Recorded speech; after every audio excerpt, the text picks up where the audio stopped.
Hello guys, good morning. So welcome back to my YouTube channel. This is Otoboyson.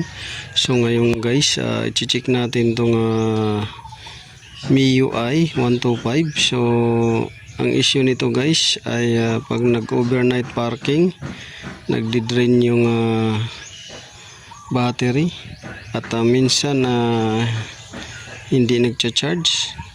So check natin dito at confirm natin dahil namamalya din to. So pag palyado guys yung motor ninyo, so maraming kailangan i-check pag namamalya. So unang una, dito ka sa spark plug, sunod sa spark plug cap, baka maluwag na. Tapos dito sa ignition coil, so spark plug baka pundido na. Tapos spark plug cap baka kinalawang na or short na, naputol yung high tension cable nya. Tapos itong ignition coil, ito baka mamaya pa busted na siya. So mayroon pang i-check natin dito itong injector, kung okay pa ba yung delivery ng fuel nya. Tapos yung TPS sensor andun sa ilalim, kung okay ba yung angle nya. At itong sa oil. So yan yung kailangan nating check. Tapos ito sa oxygen sensor. So yan yung i-check natin kung okay pa ba yung oxygen sensor nya. So maraming dahilan ng palya. Minsan sa gasolina, sa klase ng gasolina na nilagay ninyo. Minsan naman dito yan sa may magneto. Sa may magneto. Yan, magkukos din yun ng palya. Kasi yung kuryente hina. So yan yung mga kailangan nating i-check. At saka yung adjustment nun sa idle, yun sa loob, ilawan lang natin guys yun. So adjustment ng idle. So yan, minsan naman singaw. Pag sa singaw nitong mga hose na to, yan, mamalya rin. So maraming dahilan, hindi lang dito sa may battery. So dito, panda rin natin kung okay ba yung charging. So yan, sinalangan na natin ng battery tester or analyzer. So naka full naman siya, 13.1. yan. Minsan naman dito yan, ito pag maluwag tong ground na to, minsan mahina ang charging. At saka dito sa positive, mahina ang charging din yan pagka maluwag. So observe na natin yun guys kung magbabago yung ano yun. So good charging naman siya. So observe lang natin, banda rin natin kung maduplicate natin yung palya. At check natin yung TPS sensor, throttle. Yan lang naman ang ating i-check. Itong TPS sensor doon, tapos yung throttle nya, adjustment yung sa idle, tsaka itong injector. So yan yung i-check natin kung okay ba yung ano nya, components. So ito, pwede rin itong i-check ninyo.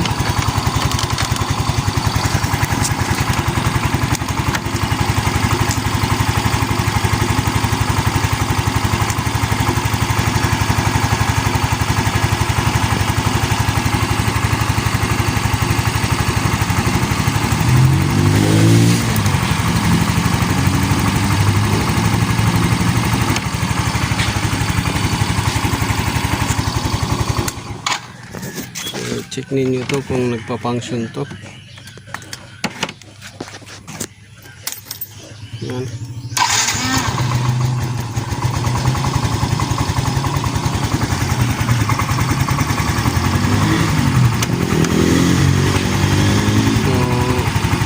nagpa-function siya dahil umilaw yung check engine. So ikakabit natin kung mawala siya. So ayan, nawala. So meaning functionable siya. Ito confirm to na nagpa-function tong sensor na to. Dahil pagka binunot mo yung check engine, pagka sinalpak mo, nawawala naman yung check engine. So ayan yung ano natin. Tapos confirm lang din natin tong oxygen kung functionable ba siya. Bunutin natin.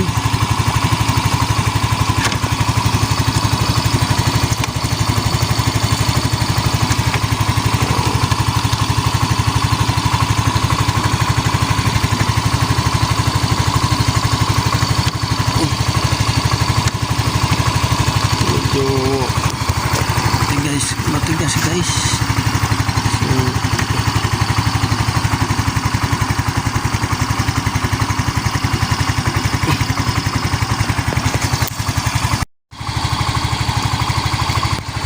So ayan, nabunot na natin yung oxygen sensor.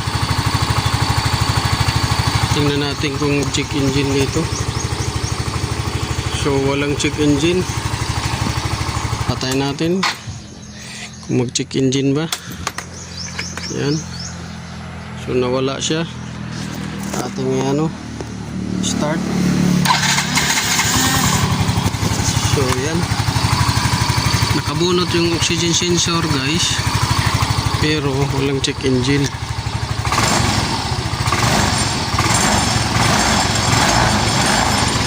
So anong dahilan yan? Bakit hindi nag-check engine?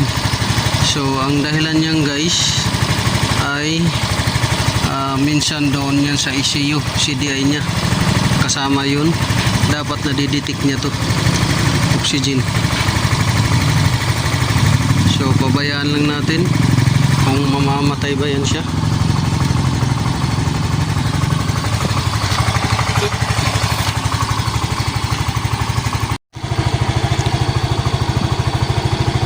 So yan guys, hindi na siya namalya. So hindi na siya namamalya. Ang dahilan lang ng pamamalya niya ay maluwag yung mga terminal. So katagalan kasi nito guys, lumuluwag. So yan yung dahilan ng pamamalya niya. So wala nang palya. Chinik din natin dito spark plug niya. Okay yung spark plug, nilinis lang natin. Tapos yung spark plug cap, nilinis din natin dahil kinalawang. So ang first tip talaga para mahuli ninyo kung saan yung namamalya, kagaya ng spark plug, linisin lang ninyo. Tapos yung spark plug cap, linisin din ninyo yung contact. Tapos yung dito,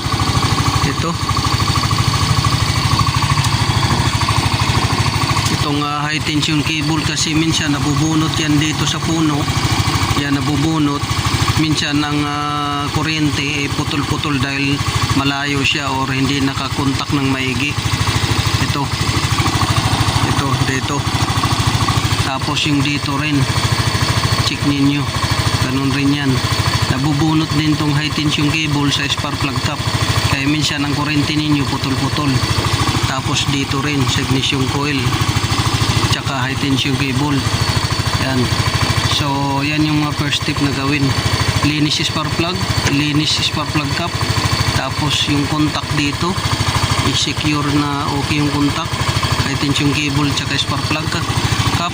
Tapos yung ignition coil at tsaka high tension cable, secure din yung contact maayos. Tapos itong ground nya, tapos itong terminal nya na dalawa, secure din ninyo na good contact para walang palya. Kasi ang palya minsan sa kuryente, putol-putol ang kuryente. So yan, kanina pa yung pinaandar natin. So nawala na yung palya nya na parang pugak-pugak. Okay naman yung charging nya, oh. Yan. Tapos ito secure ninyo na hindi siya maluwag. So So yun lang guys, ang masishare ko sa inyo. This is Autoboyson. Maraming salamat sa panonood. Good morning and God bless you.